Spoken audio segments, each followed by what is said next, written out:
Bom dia, pessoal. Graça e paz a todos. Vamos continuar o nosso estudo em Atos dos Apóstolos, capítulo 21. E hoje a gente tem trabalho, porque tem 40 versículos, tá? 40 é número probatório. Ok, vamos lá, vamos orar primeiro. Deus, nós queremos consagrar esse tempo a Ti. Nós somos gratos pela Tua presença, pelo Teu Espírito, que o Senhor nos conduza segundo a Tua vontade e que tudo que vai acontecer nessa manhã seja para a honra e glória do Teu nome. Amém e amém. Pessoal, vamos lá. Atos dos Apóstolos, capítulo 21.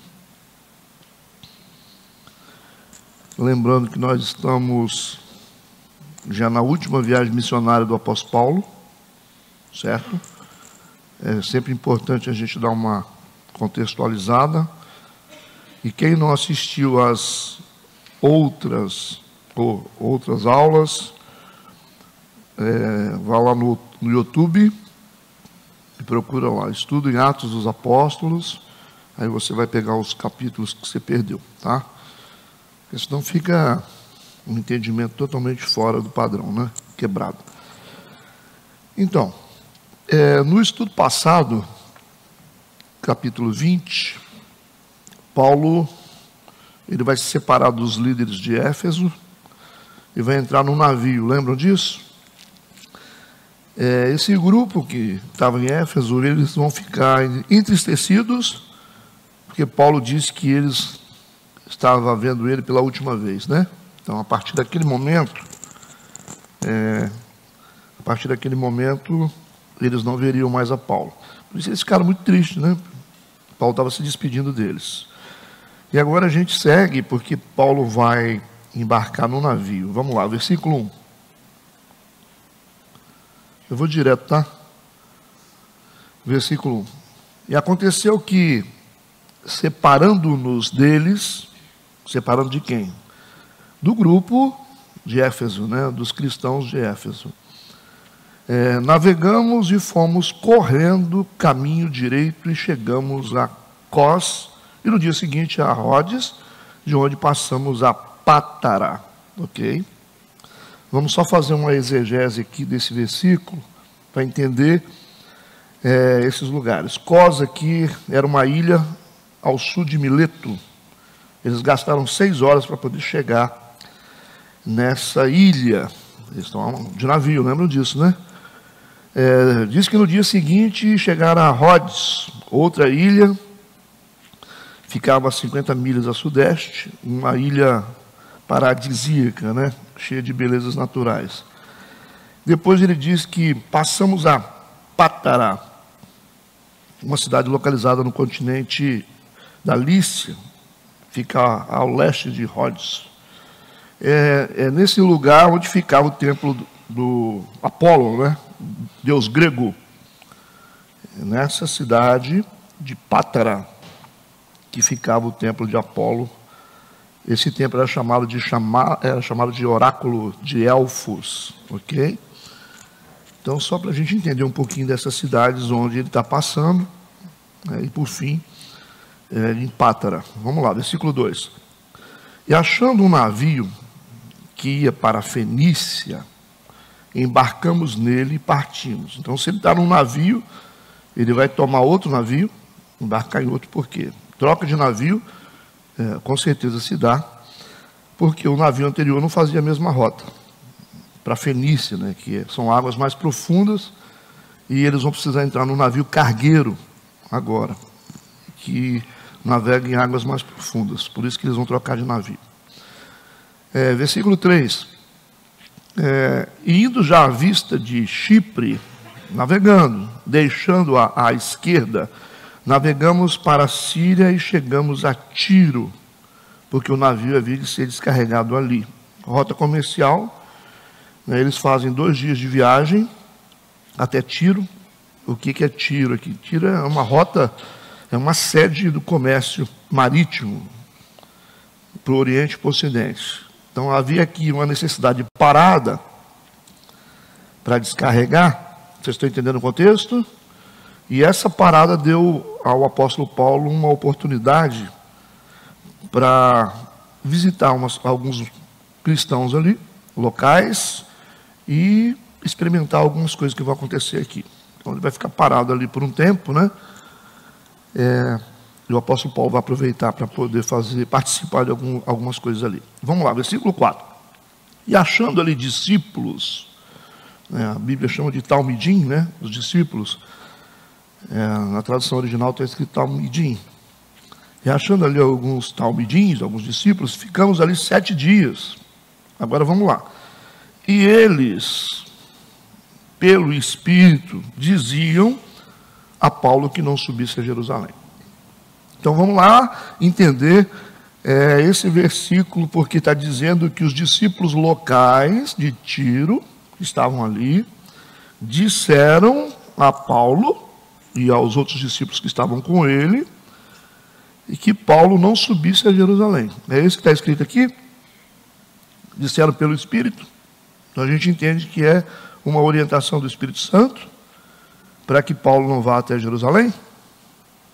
Vamos colocar a cabeça para pensar, né?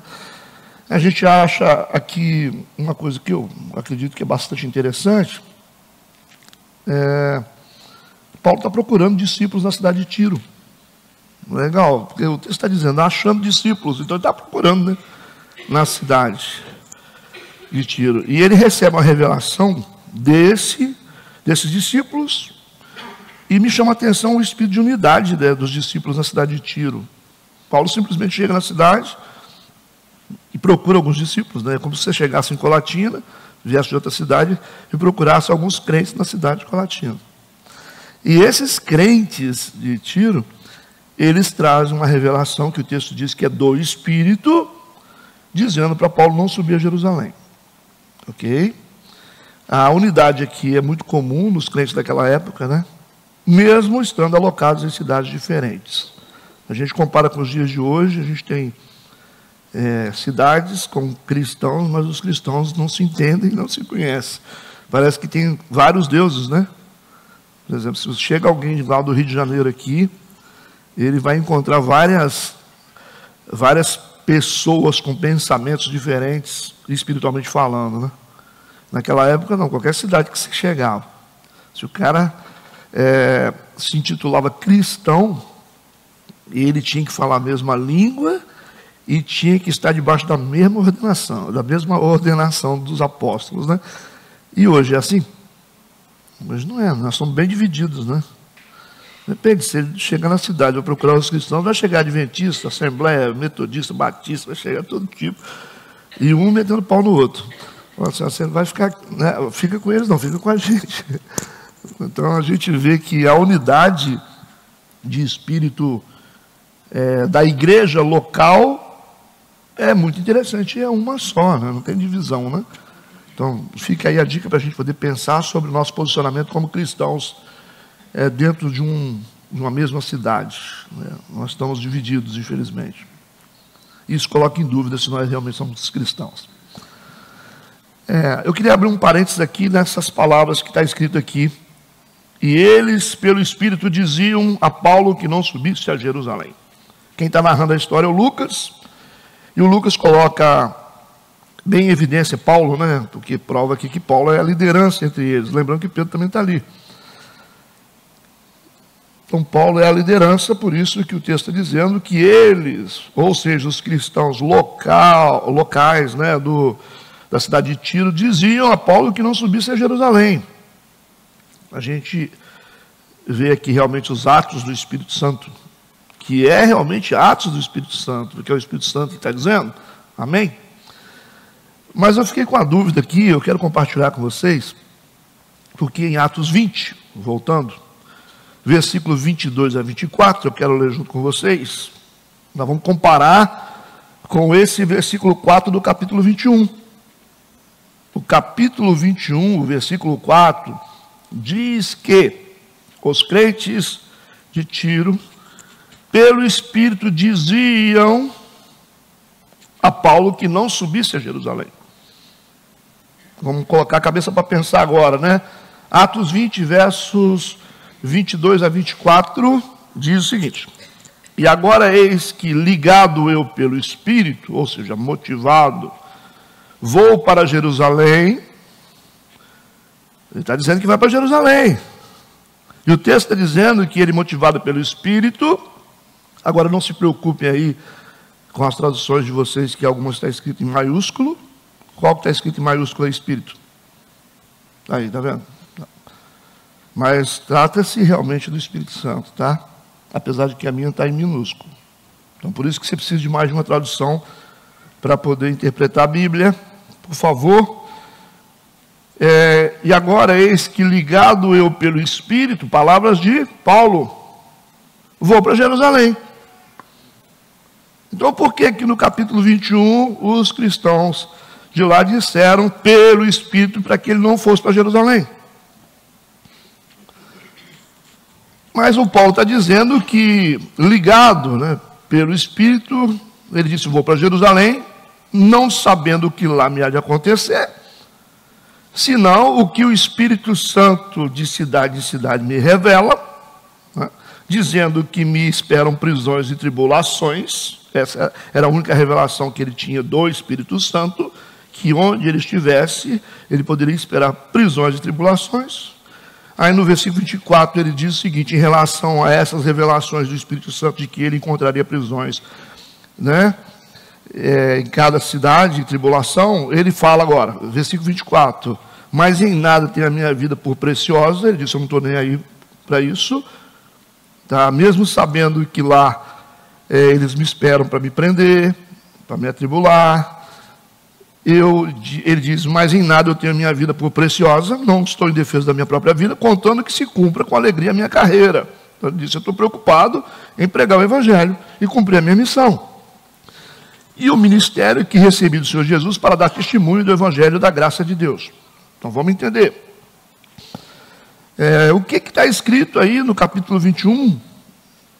Essas pessoas estão sendo inspiradas pelo Espírito Santo a dizer para ele, não suba a Jerusalém. Mas ele disse que o Espírito, né, ligado eu pelo Espírito, no capítulo 20, vou a Jerusalém. Que dá para entender e compreender a situação aqui? Então vamos lá para o bom senso, né? A gente não tem como interpretar a Bíblia sem confiar no caráter de Deus. É premissa isso aí. Para interpretar a Bíblia, primeiro você tem que confiar no caráter de Deus. Então é como se você estivesse conversando com a pessoa, dependendo da confiança que você tem na pessoa, que você vai receber ou não a palavra. Depende de quem está falando. Você tem o seu marido, você conhece ele, você tem confiança nele, então as coisas que ele vai dizer, talvez são coisas meio estranhas, mas você tem certeza que o caráter dele é um caráter correto, não é isso? Então a gente tem que confiar em Deus. Então será que é o Espírito Santo que está dizendo aqui para não subir? O que vocês acham? Vamos lá?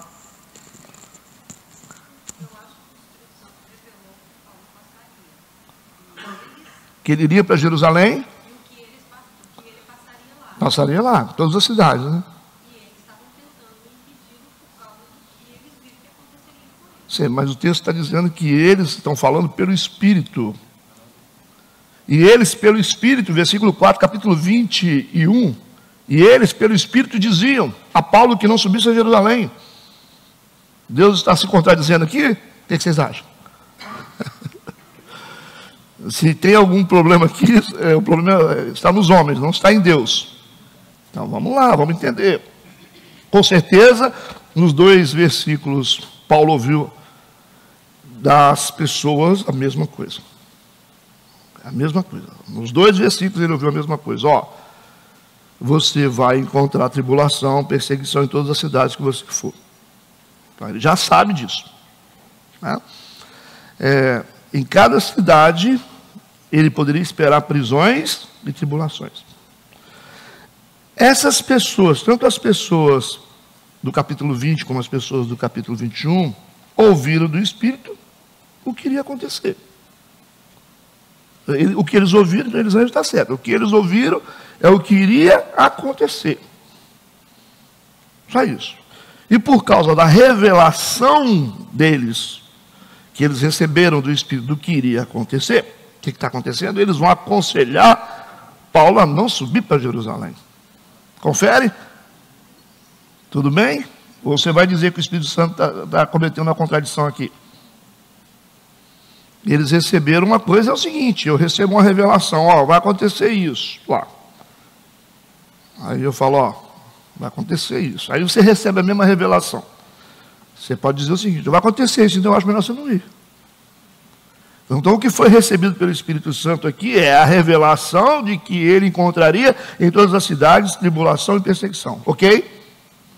Mas o que ele recebe aqui dos crentes de Tiro é apenas um conselho, uma recomendação de que já aqui, né, vai ter uma perseguição lá também. Então eu acho melhor você evitar o perigo, não indo a Jerusalém. Compreendeu isso? Mas a gente sabe também que Paulo já está determinado. Ele falou no capítulo 21, eu não estou preocupado com isso. Então ele está dizendo, eu vou. Eu tenho ciência de que onde eu for, eu vou ser perseguido. Mas eu não vou deixar de ir. Então o que os discípulos estão fazendo aqui, eles estão tentando dar um conselho. Tudo bem, a gente passa para o próximo ponto ou vamos ficar com dúvida aqui? Perceberam que a gente tem que sempre confiar no caráter de Deus, senão você não consegue entender a Bíblia. Senão as pessoas arranjam problema, né? Pessoal de cada um. Não é, se você recebe a mesma revelação que eu posso te dar um conselho, ó, vamos orar. Você fala assim, não, evita de ir lá. Era pessoal, eles sabiam o que ia acontecer com Paulo, em função da situação que existia em Jerusalém. Uhum. E aí, quer dizer, eu acho que foi movido cada um deles, mais preocupado com a carne do que propriamente com o Espírito de Paulo. É aquela questão do pessoal, do profético pessoal de cada um. A gente recebe a mesma informação e cada um lida com a revelação do seu jeito, né? Tudo bem? Povo inteligente, bicho. Melhorou bastante o nível, hein? Você está doido. Versículo 5. E havendo passado ali aqueles dias, ele diz, saímos e seguimos nosso caminho, acompanhando-nos todos com suas mulheres e filhos até fora da cidade. Então, Paulo não vai parar. E postos de joelho na praia oramos. Aí as crianças, as mulheres orando, né? Isso, o Lucas se identifica aqui, né? No meio dos eventos, ele está dizendo que seguimos. Então ele está dizendo, eu estou junto, hein? O Lucas. Só não aparece lá, né, na prisão de Paulo e Silas. Eu estou com aquilo engasgado até hoje. Está narrando a história, mas nós estamos procurando saber para onde ele foi. O Saulo defendeu, né, ali, o Lucas, né? Mas está certo. A defesa foi boa, né? Já que vocês têm cidadania romana, vocês enfrentam os leões aí que a gente vai seguir. Mas nós já superamos isso aí. Versículo 6. E despedindo-nos uns dos outros, o Lucas está dizendo, subimos ao navio e eles voltaram para suas casas. Isso indica que eles estão no mesmo navio que os trouxe, o mesmo navio cargueiro. Depois de se descarregar em Tiro, agora ele está indo para Cesareia. Versículo 7. E nós, concluída a navegação de Tiro, viemos a Ptolemaida, e havendo saudado os irmãos, ficamos com eles um dia. Eles não perdem a oportunidade de chegar na cidade e procurar crente local. É uma lógica, né, da unidade deles, e é uma prática. Vamos chegar na cidade, vamos ver onde tem cristão. É igual gente que visita a cidade. O cara, quando ele é assembleano, ele procura uma assembleia para ele. Fala, onde é que está uma assembleia aqui, né? Aqui, no caso, os crentes procuram os crentes, que são os mesmos, estão em lugares diferentes, e eles cabem em qualquer local. Legal isso, né? Talvez a gente melhore isso com o tempo. Versículo 8. No dia seguinte, partindo dali, Paulo e nós, quem? Os discípulos, o Lucas, o Pedro, e nós que com ele estávamos, chegamos a Cesareia. Aí, entrando em casa de Filipe, o evangelista, que era um dos 7, ficamos com ele. O Filipe aqui vocês conhecem quem é, né? Essa cidade recebeu o nome de Cesareia porque foi construída por Herodes, dedicado a César Augusto. Por isso que é Cesareia. Então, Herodes aqui é o governador da Judéia, que está abaixo de César. Ele morava e mantinha sua corte em Cesareia. Interessante também que Paulo vai se encontrar com Filipe depois de 25 anos. Filipe era novinho, né? Ele se encontra com Paulo agora, depois de 25 anos, eles se encontram agora.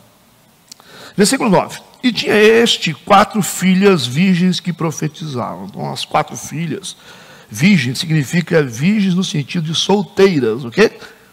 Solteiras. Porque se não é casada, tem que ser virgem. Certo? Talvez a gente chegue lá um dia. Tá bom? Vamos tentando aí, né? 4 filhas virgens que profetizavam.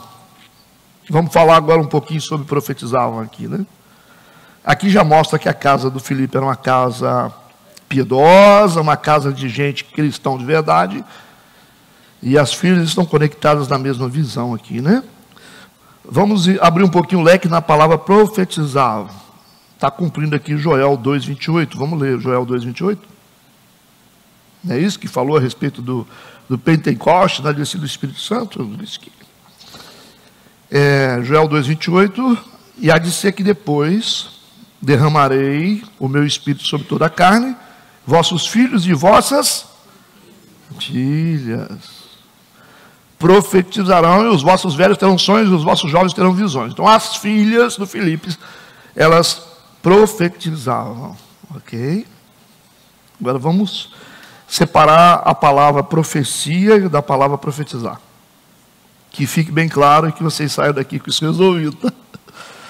A gente tem que vencer isso. Pastor, qual a diferença que existe entre profecia e profetizar? Profecia é trazer uma palavra de Deus, uma palavra inspirada, está ligado com transcendente.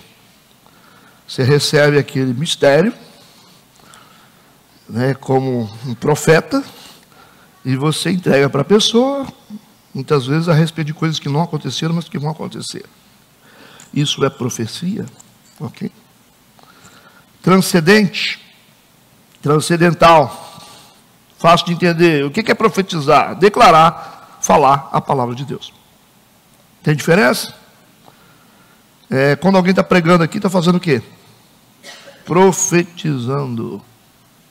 Profetizando é declarar, falar a palavra de Deus de forma consciente. Está claro isso ou não? Pastor, tem como o senhor dar um texto para a gente poder? Eu podia dar mais, mas vou te dar um só.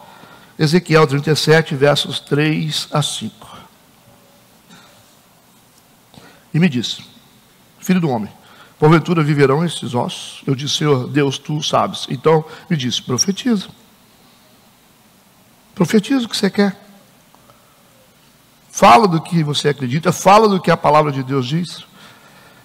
Assim diz o Senhor Deus a esses ossos: eis que farei entrar em vós o Espírito e vivereis. Está profetizando. Se eu começo a verbalizar a palavra de Deus, fazer declarações aqui bíblicas, eu estou profetizando. Não dá para você. Está o Robson aqui pregando, ele está profetizando. Não, você não pode entrar no meio e falar: não, calma, estou profetizando, irmão. Estou pregando. Profetizar é verbalizar a palavra de Deus. Diferente de profecia. Tem dúvida sobre isso ou nós podemos passar? Isso está claro? Tudo bem? Por favor, hein? Versículo 10. E demorando-nos ali por muitos dias, chegou da Judéia um profeta por nome Ágabo. Aí agora vamos ter uma profecia. Certo? Agora nós vamos ter uma profecia de um profeta. Esse profeta aqui já era conhecido. Ele apareceu em Atos 11, vocês lembram lá atrás, né? Atos 11, 28. Ele falou sobre a fome que aconteceria em todo o mundo no tempo de Cláudio César. Versículo 11, e vindo ter conosco, ele toma a cinta de Paulo, tirou a cinta de Paulo, e ligando-se os seus próprios pés e mãos, ele pega a cinta de Paulo, amarra nas mãos dele, nos pés dele, e disse, isso diz o Espírito Santo. Assim ligarão os judeus em Jerusalém o homem de quem é esta cinta, e entregarão nas mãos dos gentios. O que Ágapo está falando? Exatamente aquilo que Paulo já sabia, que havia sido revelado anteriormente pelo Espírito Santo. Você pode esperar prisões aí, tá? Pode esperar. O que é diferente aqui é que o Ágapo, que ele é um profeta de verdade, ele está trazendo uma revelação mais precisa e completa, certo? Ele está resumindo, ele está detalhando essa perseguição e essa prisão de forma bem precisa. Aqui está dizendo o seguinte, ó, assim ligarão os judeus, os responsáveis vão ser os judeus, certo? Judeus. Eles vão ligar as suas mãos e seus pés. Poderiam ligar só as mãos ou só os pés. Então, ele dá mais detalhes e mais precisão na revelação, que é a mesma anterior, mas mais detalhada. Tudo bem aí? Só está sendo confirmado o que vai acontecer com ele. Essas profecias não tinham intenção de proibir Paulo de continuar seguindo na sua missão. Lógico. Por mais que os crentes de Tiro resolveram dizer, não, você não tem que subir lá, de forma pessoal, como Saulo diz, né, um pensamento próprio deles, eu acho que com base na revelação que a gente está tendo, que você vai ser perseguido ou preso, acho melhor você não ir. Não é a intenção do Espírito Santo proibir Paulo de continuar seguindo. É claro isso, desde o início da missão, o Espírito Santo já tinha dito para ele que ele deveria pregar, ok? A intenção aqui dessas revelações é para testar a fé e a coragem dele. Porque ele já determinou que não importa. Ele já disse, eu não estou preocupado comigo. O que importa é pregar o Evangelho. A intenção é um teste de fé e coragem, enquanto ele está resistindo, ele está sendo aperfeiçoado e sendo aprofundado espiritualmente. Tá? E vamos lembrando que à medida que ele vai sendo testado, ele vai escrevendo também. Ele vai escrever até o final. Certo? Então Deus está vendo, existe um trabalho sendo feito nele e ao mesmo tempo nas igrejas. Certo? À medida que Deus trabalha em nós, como profetas, como líderes, como mestres, que estão ensinando as pessoas e discipuladores, nós também estamos ajudando as pessoas a melhorarem. Certo? Então a intenção de Deus aqui é tranquila e clara. Então o que os profetas estão falando aqui é exatamente o que Paulo já sabia. Ele disse, mas em nada tenho a minha vida por preciosa. Não estou preocupado com isso. Entenderam? Ele falou, eu quero pregar o Evangelho. Vamos para o versículo 12. E ouvindo nós isto, nós quem? O Lucas, mais os discípulos, o Pedro junto. Então, isso significa que o Lucas e o Pedro e os demais discípulos também estavam tentando convencer Paulo de não ir para Jerusalém. Rogamos-lhes, tanto nós, como os que eram daquele lugar, que não subissem a Jerusalém. Aqui o Lucas admite. Entender a visão de Paulo é muito superior. Aqui está o segredo da liderança de Paulo, que Paulo está percebendo, que Paulo está sentindo, está experimentando com Deus. O Lucas e o Pedro, os demais discípulos, não têm nem noção. Percebe?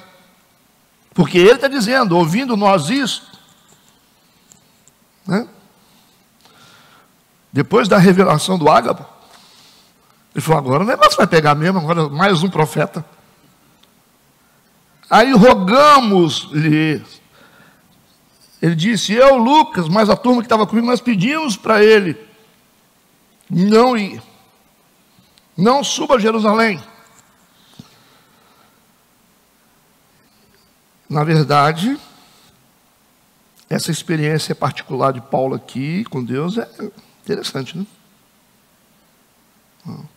É uma experiência ímpar dele.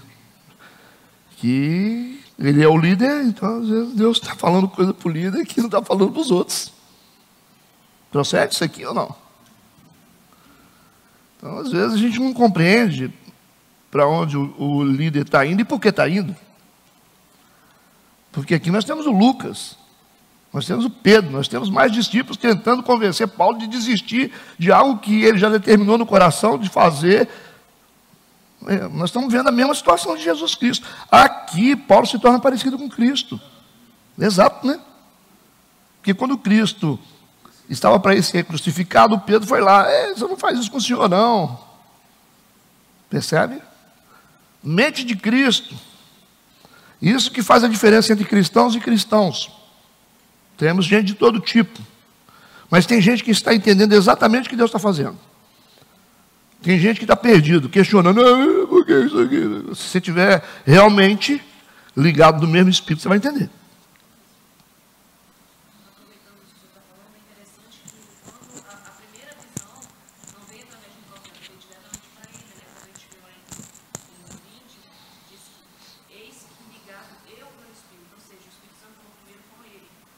Depois ele só usou os profetas para confirmar. Então isso... Usou pessoas, depois um profeta especificamente.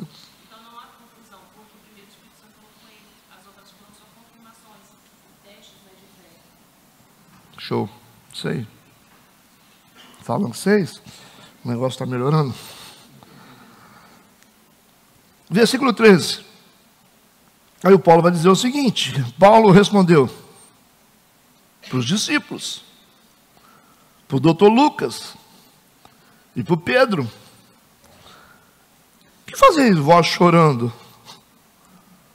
Igual Jesus, mesma coisa. E magoando-me o coração. Vocês estão arranjando problema no meu coração. Eu estou tão bem aqui. Eu estou tão firmado nisso aqui. Vocês estão tentando colocar coisas no meu coração que eu não quero ter, João. Porque eu estou pronto, não só a ser ligado, mas ainda a morrer em Jerusalém pelo nome do Senhor Jesus Cristo. Isso é forte. Está parecendo com Cristo ou não está? E os discípulos estão fazendo, o Pedro está repetindo a mesma dose aqui. Pedro, ele está fazendo a mesma coisa que ele fez com Jesus, só que Jesus ele prendeu ele na hora. Paulo, ele estava assistindo. Ele está repreendendo de uma maneira diferente aqui, né?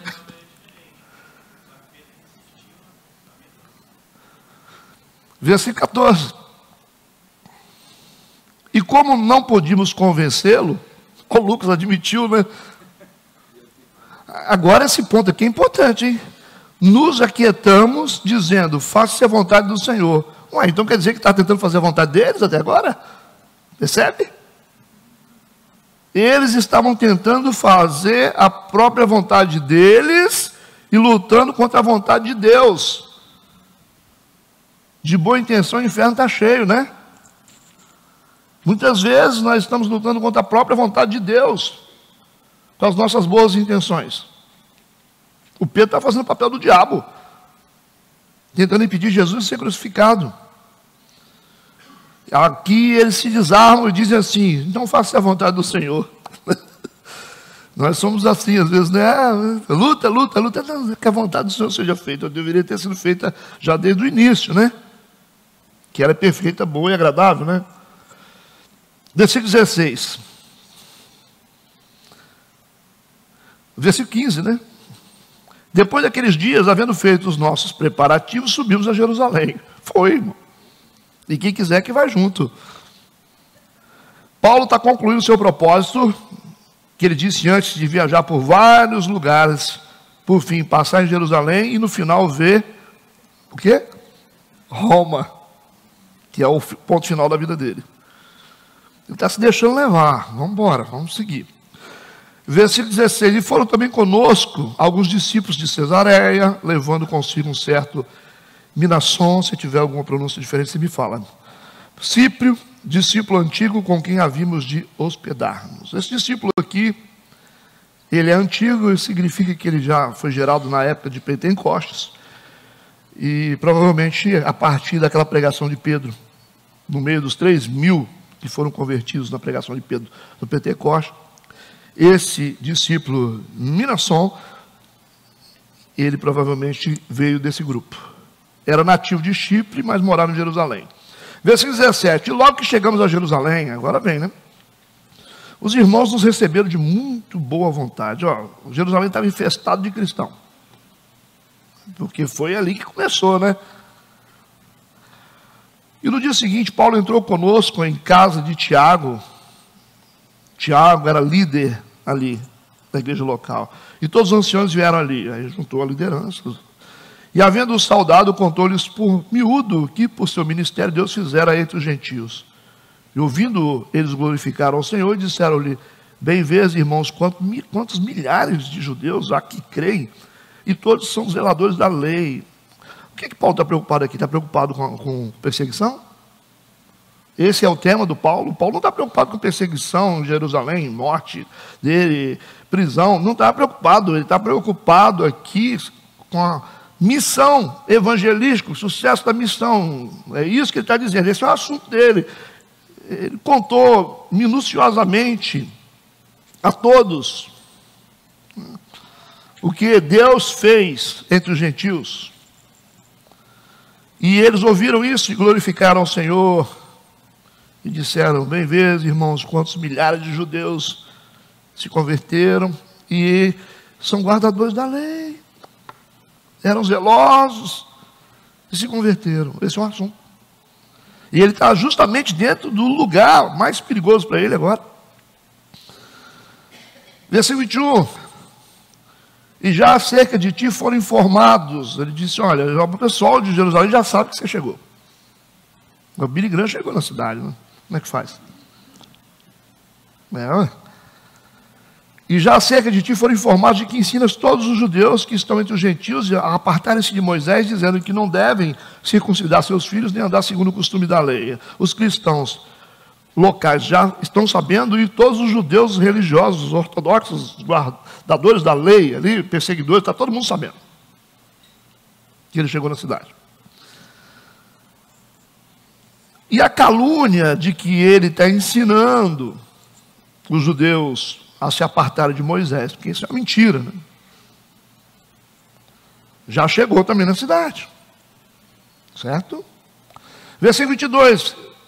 Aí esses líderes religiosos judeus convertidos aqui, tá? Que estão sob a liderança de Tiago, tudo bem? Na igreja local, eles vão dizer: todo mundo já está sabendo que você chegou. Inclusive os judeus que te perseguem. Que faremos, pois? Ou seja, está dizendo, só resta uma coisa a fazer. Só resta uma coisa a fazer. Isso que eles estão dizendo. Que faremos, pois? Já tem a resposta. Em todo caso, é necessário que a multidão se ajunte, porque terão ouvido que já és vindo. Vai juntar todo tipo de cristão para te receber, e junto com eles vai vir todos os judeus perseguidores. Então, não tem como evitar esse tumulto. O Tiago está liderando o conselho aqui, tá? Ele é o locutor aqui. Ou o interlocutor. Como é que está falando para os outros? Como é que vai fazer? Nós só temos uma coisa a fazer, vai ter um tumulto na cidade. Versículo 23 a 25. Faze, pois, isto que te dizemos. Conselho dos anciãos sob a liderança de Tiago. Você vai fazer o seguinte, considerando que a cidade vai estar cheia e você vai correr perigo de morte aqui, você vai fazer o seguinte: nós temos junto a gente, junto conosco aqui, 4 homens que fizeram voto. Que voto? Os judeus que fizeram voto. Qual era o voto? O voto seguinte, voto do nazireado. Esse é o voto. Qual era o voto do nazireado? O cara fazia um propósito de por um tempo se santificar e se abster de bebida. Não pensa agora lá atrás de Sansão não, tá? Aquele era um voto, Sansão era um voto contínuo, tá? Que ele não poderia abrir mão jamais. Ele quebrou o princípio ali. quando ele abriu mão do voto dele. Sansão, ok? Antigo Testamento. Voto do nazireado que ele tinha desde criança para manter a força espiritual, a força que ele tinha pelo Espírito Santo. Agora, qual é o voto que eram feitos pelos religiosos aqui? O voto era esse: a gente fica um tempo, isso está na lei judaica, você fica por um tempo se abstendo de bebidas, se santificando, não corta o cabelo, certo? Deixa os pelos crescerem durante todo esse tempo. Aí crescia todo o cabelo, aquela coisa. Quando terminar o voto, você raspa tudo. Porque raspar a cabeça representava o final do voto, igual você entregar um jejum. Entende o que eu estou falando? Aí o cara podia voltar a comer normalmente, a beber normalmente, e ter uma vida normal. Até aí tudo bem? Quando é que esse voto ele tinha que ser interrompido? Quando o cara não cumpria os requisitos do voto. Ele não podia fazer uma coisa ou outra, ele quebrava um princípio do voto. Aí o que ele tinha que fazer? Ele tinha que pegar, oferecer um sacrifício de animal para pagar esse voto no meio do caminho, porque ele teria lá, vamos dizer, tem 3 meses para cumprir o voto. O cara chegou no primeiro mês, ele quebrou o voto. É igual você fazer jejum sem comer no meio do caminho, ok? Quando o cara quebrava o voto, ele tinha que oferecer uma oferta de sacrifício, e era custosa, porque tinha que ter animal, para poder dizer o seguinte: eu quebrei o voto, eu estou pagando aqui. E como eles tinham quebrado o voto, e eles queriam voltar rapidamente a beber e ter uma vida normal, eles não poderiam voltar sem raspar a cabeça. Porque raspar a cabeça significava ter terminado o voto ou ter quebrado o voto. Então, se você não está no voto, raspa essa cabeça sua. Ou você terminou o voto ou você quebrou. Como eles haviam quebrado o voto, e eles estavam loucos para voltar a fazer o que eles queriam fazer, beber e as coisas todas, eles teriam que oferecer sacrifício, mas eles não tinham dinheiro para comprar os animais. Entenderam o contexto aqui? Depois vocês estudam isso aí, onde vocês quiserem. E aí a proposta é o seguinte: os judeus disseram o seguinte: Paulo, só tem uma maneira da gente acalmar essa multidão aqui, que estão pensando que você está trabalhando contra a lei. Certo? E estava, né? Não no sentido assim de dizer, Moisés não serve mais. Você está dizendo, tem coisa que não precisa cumprir mais, circuncisão não precisa. Existem votos na lei que não precisa cumprir mais. Paulo estava dizendo. Só que, se Paulo chega do jeito que ele estava ali, no meio dos religiosos, ele ia morrer rápido. Entendido? A proposta aqui da igreja local é a seguinte: vamos fazer o seguinte, nós vamos fazer uma manobra. Essa é a proposta. Nós temos aqui 4 homens que fizeram voto. Entenderam agora o voto? Mas o voto deles foi quebrado. Esse é o contexto. E eles têm que raspar a cabeça. Só que eles não têm dinheiro para poder custear as ofertas de sacrifício. Segue no versículo 24. Toma estes contigo, ou seja, se junta com eles, e santifica-te com eles. A santificação que ele está dizendo aqui é o seguinte: não é que ele vai se santificar com eles, você vai se unir a eles e vai pagar para eles a compra dos animais. Você vai dar o dinheiro para eles que eles não têm para comprar. Os judeus, quando virem isso, que você está pagando para cumprir o voto, significa que você está dentro da lei judaica ainda, fazendo todos os requisitos da lei. Deu para entender ou não? Vocês entenderam? Você não pode perder isso aqui, não. Ele diz: toma isso contigo e santifica-te com eles. Ou seja, banca, coloca dinheiro e ajuda eles. E faze por eles os gastos para que rapem a cabeça. Não é pagar o barbeiro, gente. Certo? Não é pagar o barbeiro. É pagar o sacrifício para poder raspar a cabeça. Deu para entender? E todos ficarão sabendo que nada há daquilo de que foram informados acerca de ti. Todo mundo entendeu o que está acontecendo aqui? Mas que também tu mesmo andas guardando a lei. Se você está pagando para eles cumprirem isso aí, significa que você está junto, você está dentro da lei ainda. É uma manobra, ou não? Isso não tem muito a ver com o caráter de Paulo. Tentar se proteger. Tem a ver? Não tem. essa proposta. Mas ele vai fazer. Ele vai aceitar isso. Ele vai fazer isso. Não tem muito a ver com ele. Certo? E ele também não tem medo nenhum. Mas ele vai fazer por uma causa maior. Aí a gente vai ter que voltar lá atrás. Quando Paulo disse, eu me fiz de quê? Fraco para ganhar os fracos. Hã? Compreende ou não compreende isso? Versículo 25. Todavia, quanto aos que creem dos gentios, e os gentios que se converteram, que não guardam mais a lei? Nós já havíamos escrito, já mandamos carta para eles, estão cercando todo lado, né? E achado por bem que nada disso observe, mas que só se guardem do que se sacrifica aos ídolos e do sangue e do sufocado e da prostituição. Ele falou assim, a turma de lá, a gente já mandou carta para eles, e disseram, vocês não mexem com nada errado aí, não. Certo? Porque os judeus aqui estão furiosos. Consegui montar para vocês entenderem o contexto? Essa proposta é para despistar os judeus ortodoxos das acusações que haviam contra Paulo sobre a quebra da lei, ok? Quem não entendeu o que eu falei? Senão não posso seguir adiante. Versículo 26, então Paulo, tomando consigo aqueles homens, fez ou não fez? Entrou no dia seguinte no templo, já santificado com ele, já tinha comprado já os animais para sacrifício, já tinha custeado, anunciando serem já cumpridos os dias da purificação, e ficou ali até se oferecer por cada um deles a oferta. Aí já está tudo pago, vão oferecer a oferta e os caras podem raspar a cabeça. Está tudo certo. Ele fez exatamente o que a igreja local propôs. A gente pode tirar como princípio aqui, não, nós temos que obedecer a igreja local. Não. Ele está obedecendo a igreja local, a liderança de Tiago? Não. Alguns estudiosos dizem assim, não, porque ele está se sujeitando ao que a igreja local está dizendo. Cara, a igreja local pode dizer o que quiser, mas não tem que dizer coisa errada. Então depende do que vai ser feito e por qual motivo vai ser feito. A Bíblia diz, não seja exageradamente sábio, nem exageradamente justo. É o que Salomão disse, senão você pode morrer antes do seu tempo.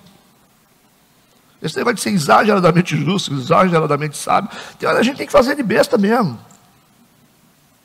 Isso é sabedoria bíblica. A gente faz, você está sentado lá no meio de um monte de ímpio, aí o ímpio fala assim, que bom pastor, você é um cara normal, né, acessível. Eu sou, claro que eu sou. Você senta no meio da gente assim, né, não tem problema nenhum, né? Tem, mas não falo, né? Claro que tem. Você sentando no meio de um monte de ímpio, bebendo, você tem problema, só que você não fala. Você bate nas costas deles e fala assim, ei gente, tudo bem, beleza, turma aí? Tá tomando um, né, meu irmão? Para que a gente está fazendo isso? Para achar uma brecha para ganhar eles. É isso que a gente faz. Não adianta você ficar dentro de uma redoma religiosa, você não consegue ninguém. Paulo fazia o quê? Ele se misturava, não se contaminando com as pessoas, mas se fazia como alguém que pertencia ao meio para poder ganhar as pessoas do meio. Isso é inteligência evangelística, por favor. Aí às vezes você pergunta para a pessoa na igreja assim, você é qual religião, irmão? Aí enche o peito. Eu sou da Umbanda. Eu falo, é mesmo? Um dia desse a moça falou, conversando com a moça, você é de qual religião, irmã? Eu sou da Umbanda. Eu falei, é mesmo, né? Eu falei, importante é ter religião, né? Importante. Ela falou, Deus é o mesmo, né? Aí eu fiquei quieto, assim, aquela risada, para mim não perder. Eu vou perder o peixe? Não posso, né? Quando ele balançar, eu boto o anzol no bico dele. Não é? O evangelista é assim. As pessoas falam um monte de coisa, né? Graças a Maria, eu fui curado. Eu não falo amém, eu falo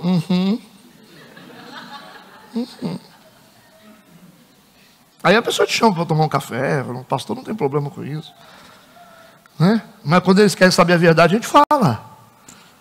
Como é que você vai entrar com a verdade, se você não tiver espaço para entrar? Estão entendendo o contexto de Paulo aqui? Paulo já provou que não quer se proteger em momento nenhum. Já provou que não quer se proteger. Já provou que não tem medo de nada. Apesar da gente não concordar com a atitude de Paulo, em aceitar essa proposta de Tiago e dos anciãos, a intenção do Paulo segue em 1 Coríntios capítulo 9, versículo 19. 1 Coríntios capítulo 9, versículo 19 em diante. 1 Coríntios. Ele diz, porque sendo livre para com todos, fiz-me de servo de todos para ganhar ainda mais. Fiz-me como judeu para os judeus, para ganhar os judeus, para que os que estão debaixo da lei, como se estivesse debaixo da lei, para ganhar os que estão debaixo da lei. Para os que estão sem lei, como se estivesse sem lei, não estando sem lei para com Deus, mas debaixo da lei de Cristo. Para ganhar os que estão sem lei, fiz-me como fraco para os fracos, para ganhar os fracos. Fiz-me tudo para todos, para por todos os meios chegar a salvar alguns. Eu faço isso por causa do Evangelho, para ser também participante dele. Só faltou escrever, fiz-me de besta para ganhar os bestas. Dá para entender a intenção de Paulo ou fica difícil aqui? Isso é inteligência evangelística. Versículo 27. E quando os 7 dias estavam quase a terminar, os judeus da Ásia, vendo no templo, alvoroçavam todo o povo e lançaram mão dele. Mas não resolveu muito, né? Resolveu para um lado, mas para o outro não resolveu. Os judeus se alvoroçaram e lançaram mão dele, pegaram ele. Lembram da profecia de Ágape? Está cumprido. Versículo 28 a 30. Clamando, homens israelitas, acudi. Este é o homem que por todas as partes ensina a todos contra o povo e contra a lei. Aí, ó. E contra este lugar e demais disto, introduziu também no templo os gregos, profanou este santo lugar. Estão aumentando, né?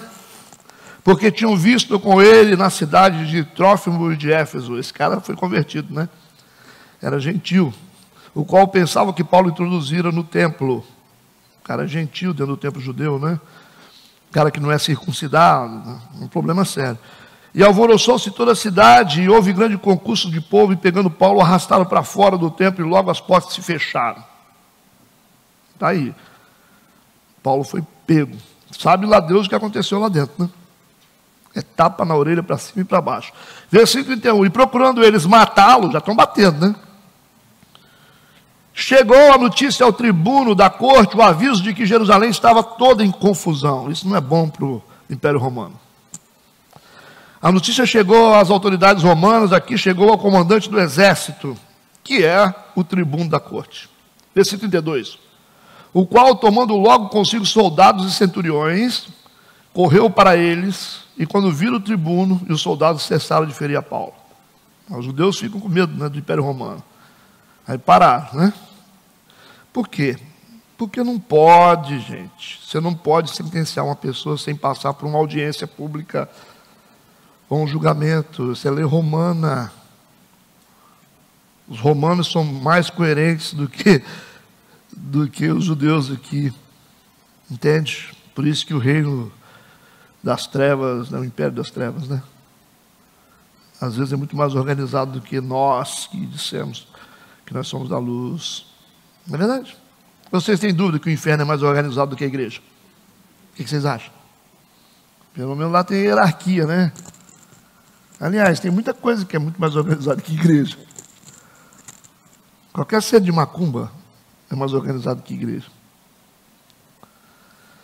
Eu acho que até o satanismo é mais organizado que a igreja, porque pelo menos eles seguem as regras deles, são submissos àquilo que eles acreditam, são fiéis àquilo que eles fazem. E crente é assim, fica solto, né? Não sabe o que quer. Eu não sei porque que Deus perde tempo com crente ainda, é só Deus mesmo, né? Só Deus mesmo que tem esse amor que não dá para explicar, né? Para uma nação legalista, igual Israel sempre foi, e é até hoje, e uma igreja legalista, que sempre foi e é até hoje. Por isso que sofre perseguição, sofre tanto dano. Legalismo, né? Porque nada vem de graça, não. De graça é só o amor de Deus. E aí, quando viram que o tribuno chegou com soldados, pararam de bater no Paulo. Paulo já está quebrado aqui, viu? Versículo 33. Então, aproximando-se o tribuno, o prendeu e o mandou atar com 2 cadeias, aí, ó, na mão e nos pés. E lhe perguntou quem era e o que tinha feito. Por que ele prendeu? O que vocês acham? Para evitar a morte do Paulo. Por isso, essa prisão aqui é uma prisão estratégica para que ele não fosse morto sem passar por uma audiência pública. Ué, vai que isso chega para César. Ó, ainda mais que Paulo tinha cidadania, né? Romana. Como é que faz? Vocês julgaram uma pessoa sem... Vocês sentenciaram sem passar por julgamento? Cadê? Fez audiência com quem? Com Herodes? Não. Ah, vocês não têm problema. A cabeça vai rolar, pode ter certeza. Entende? As regras do Império Romano são claras. Não é clara para os judeus, mas as regras do judaísmo não são claras para os judeus, assim como as regras dos cristãos não são claras para os cristãos, mas para os romanos é bem clara. Então a prisão aqui é para evitar a morte de Paulo sem passar por uma audiência ou julgamento. Versículo 34. E na multidão, uns clamavam de uma maneira e outras de outra. Como? Não é uma defesa, uma acusação. É várias acusações assim, falando um trem, outro falava outro. Aí o chefe aqui, o líder, né? Dos soldados, falou, não estou entendendo nada que esse povo está falando. Um acusa, fala um trem, outro fala outro. Roubou a carteira? Não sei, bateu na mulher? O que é que ele fez? Aqui está dizendo, ó. E na multidão uns clamavam de uma maneira, outros de outra, mas como nada podia saber ao certo, ele não está sabendo nada, não tem nada que prova nada, mandou conduzi-lo para a fortaleza. Versículo 35, e sucedeu que chegando às escadas, os soldados tiveram de lhe pegar por causa da violência da multidão. 2 motivos, Paulo estava todo arrebentado, eles tiveram que carregar Paulo, a tradução de vocês aí vai dizer que está sendo carregado, e ao mesmo tempo para proteger ele, para a multidão não matar ele. Interessante, né? Versículo 36, porque a multidão do povo seguia clamando, mata-o, parecido com Jesus Cristo, né? Crucifica-o. Versículo 37, e quando iam a introduzir Paulo na fortaleza, disse Paulo ao tribuno, é-me permitido dizer-te alguma coisa? Ele disse, você sabe falar grego? Por quê? Porque o grego era a língua comum para todos ali. E o próprio tribuno aqui, ele não era romano. Vocês vão ver lá na frente, no próximo capítulo. Né? Ele não era romano de nascimento. Ele comprou a cidadania romana. Ele vai dizer, para mim ter cidadania, eu tive que pagar o preço por isso. Ele comprou a cidadania, mas ele não é romano. Por isso ele pergunta para o Paulo, você sabe falar grego? Coitado, não sabe que Paulo era poliglota, né? Falava várias línguas. E aí, no versículo 38, ele não sabe quem é o Paulo. Ele pergunta, não és tu, porventura, aquele egípcio que antes desses dias fez uma sedição e levou ao deserto 4.000 salteadores? Você é esse cara? Você foi aquele cara que roubou o banco ali semana passada? Ele falou, não, sou eu não. Não sabe nada. No versículo 39 e 40, ele deixou Paulo falar. Mas Paulo lhe disse, Paulo já vai falar na língua dele. Paulo vai falar na língua dele e depois vai falar em hebraico. Paulo vai falar grego, depois vai falar em hebraico. Mas Paulo disse, na verdade, eu sou um homem judeu, cidadão de Tarso. Isso é interessante, porque Tarso foi uma cidade que foi liberta, tá, pelo Império Romano. Eles deram praticamente essa cidade uma autonomia de liberdade religiosa, deram tudo. Marco Antônio ele conseguiu tornar essa cidade de Tarso uma cidade livre. É uma cidade da Turquia, né? E ela ficou livre, com liberdade religiosa, tudo que podia fazer, né? Por isso, quando ele ouviu falar que ele era de Tarso, não pode falar. Entende o contexto, gente? Ele falou, eu sou de Tarso, sou judeu de lá. Ele falou, a cidade não é muito esplendorosa, né, como a Cilícia, né? Rogo-te, porém, que me permitas falar ao povo. Ele está ali preso, ele está machucado, mas ele quer pregar, ele quer falar. Ele falou, deixa eu falar com o pessoal, não perde a oportunidade nem no último momento. Versículo 40. E havendo-lhe permitido, Paulo, pondo-se em pé nas escadas, balançando, né, assim, fez sinal com a mão ao povo, o povo fez silêncio. Por quê? Porque ele foi autorizado, aí todo mundo tem que ficar quieto. Provavelmente, né,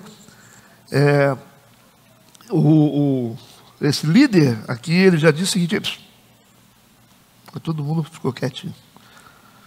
Aí o Paulo levanta a mão, vai falar, né? Falou-lhes em língua hebraica, dizendo, 2 pontos. Semana que vem a gente sabe. Aí vai o discurso de Paulo agora que vai arrebentar. O legal disso é que você imagina todo o contexto de sofrimento e perseguição, o que vai sair da boca do Paulo agora? E ele está na última linha já. O que vai sair da boca desse homem? No meio do sofrimento. A gente, quando nós estamos passando tribulação, a gente não pode orar para Deus pedindo livramento. A gente pede a Deus força. Porque a gente tem que passar pela tribulação.